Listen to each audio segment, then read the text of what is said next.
마지막 시간으로 법인세 세무 조정에 대해 설명드리도록 하겠습니다. 법인의 경우 3월 말일까지 전년도 수익에서 비용을 차감한 이익에 대해 세금을 납부하는데 이를 법인세 신고 납부라 합니다.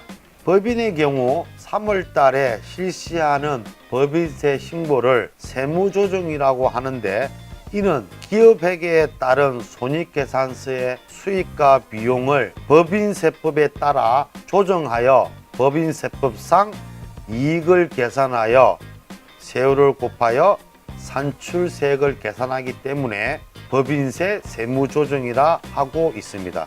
법인세법의 세율은 2억 이하는 10%, 2억 초과 200억 이하는 20%, 200억 초과에 대해서는 22%입니다. 기업회계에 따라 작성된 손익계산서의 당기 순손익으로부터 기업회계에 따른 손익계산서의 수익과 비용에 대해 기업회계상 수익이나 법인세법상 수익이 아닌 것을 차감하고, 기업회계상 수익이 아니나 법인세법상 수익인 것을 가산하여 법인세법상 당기순손익이라 할 수 있는 각 3년도 소득금액을 계산 후 비과세를 차감한 가세표준에 세율을 곱하여 법인세를 계산하고 있습니다. 기업회계에서의 수익을 세법상 입금이라 하고 기업회계상 비용을 세법상 송금이라 하기 때문에 기업회계상 수익이나 법인세법상 수익이 아닌 것을 차감하는 것을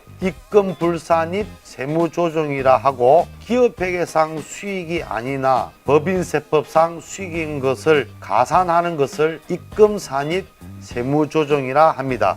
또한 기업회계상 비용이나 법인세법상 비용이 아닌 것을 차감하는 것을 송금불산입 세무조정이라 하고, 기업회계상 비용이 아니나 법인세법상 비용인 것을 가산하는 것을 송금산입 세무조정이라 합니다. 결론적으로 세무조정에는 입금산입, 입금불산입, 송금산입, 송금불산입 네 가지 종류가 있는 것입니다. 먼저 입금산입에 대해 설명하면, 기업회계상 수익으로 처리하지 않지만 법인세법상 수익인 것의 대표적인 것이 가지급금 인정이자로서, 가지급금이라는 것은 주임종, 즉 주주, 임원, 종업원에게 회사가 자금을 대여한 금액 또는 법인에서 자금이 지출되었으나 증빙이 없는 금액을 말합니다.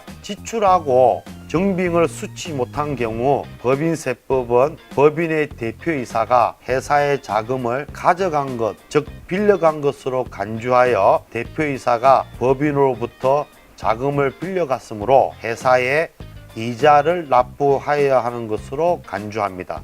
따라서 실제 대여한 금액이나 증빙이 없는 금액 등에 대해 일정률의 이자율을 곱하여 계산한 이자 수익을 법인세 신고 시에 강제로 수익에 가산하는데, 이를 가지급금 인정이자 입금산입이라 합니다. 다음으로 송금불산입을 설명하면, 기업회계상 비용이나 세법상 비용이 아닌 것들이 많이 있는데, 대표적인 것이 주정차 위반이나 속도 위반으로 과태료를 납부하는 경우 기업회계상으로는 손익계산서에 세금과 공과나 잡손실로 비용 처리를 하나 세법상 과태료는 비용이 아니므로 비용에서 차감하는데, 이를 송금불산입이라 합니다. 또한 접대비는 거래처에게 지급하는 비용으로 식사대나 선물대 등이며, 회사를 운영하다 보면 필연적으로 접대비 등이 발생하게 되지만 법인세법에서는 일정 한도 금액까지만 인정하고, 한도 금액을 초과하는 접대비는 비용에서 차감하는 송금불산입 세무조정을 합니다. 송금산입을 설명하면, 기업회계상 비용은 아니지만 세법상 비용인 예로는 퇴직연금 제도가 있습니다. 퇴직연금 제도에는 학정기여원과 학정급여형 제도가 있는데 기업회계상 회계 처리를 보면 학정기여형의 경우에는 외부에 불입할 때 불이익금액을 비용으로 처리하지만 학정급여형의 경우에는 외부에 불입할 때 비용으로 처리하지 않고 예금 적금과 동일하게 자산으로 회계 처리됩니다. 따라서 회사가 학정급여형에 가입되어 있는 경우 불이익금액이 비용으로 처리되지 않기 때문에 불이익금액이 비용으로 처리되는 학정기여형과 동일하게 하기 위해서 법인세 신고 시 학정급여형으로 불입한 금액을 송금산입이라는 세무조정을 하고 있습니다. 이렇게